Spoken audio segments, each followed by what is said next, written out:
केंद्र सरकारनं नव्यानं मांडलेल्या परिसीमन विधेयकाला विरोधकांचा विरोध। 131व्या घटना दुरुस्तीनुसार लोकसभेच्या जागा 543 वरून 850 होणार। उद्या 4 वाजता लोकसभेत मतदान होईल। परिसीमन विधेयकामुळे कोणत्याही राज्यावर भेदभाव होणार नाही। नियत साफ असल्यामुळे शब्दांचा खेळ करण्याची गरज नाही। लोकसभेत पंतप्रधान नरेंद्र मोदी यांचं वक्तव्य। घटना दुरुस्ती विधेयकानं आपण देशाला विभाजनाच्या दिशेने नेतोय। 50% जागा वाढवल्या नाहीत तर दक्षिणेतले खासदार कमी होतील। खासदार अरविंद सावंत यांचं विधान।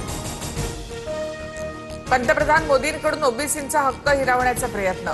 सरकार ओबीसी आरक्षणावरून पळ काढतंय। काँग्रेस नेत्या प्रियंका गांधींचा सरकारवर निशाणा। महिलांना काहीतरी देतो या भ्रमात आपण राहू नये। आरक्षण महिलांचा हक्क, आपण त्यांना वंचित ठेवलं। महिला आरक्षण विधेयकावर लोकसभेत पंतप्रधान मोदींचं वक्तव्य। महिला आरक्षण विधेयकाला विरोध करण्याचं कारण नाही। लोकसंख्येनुसार मतदारसंघ ठरवल्यास ग्रामीण भागाचं प्रतिनिधित्व कमी होईल। अमोल कोल्हेंचं वक्तव्य। तर महात्मा फुलेंना 200व्या जन्मवर्षातही भारतरत्न देऊ न शकल्यामुळे नाराजी व्यक्त।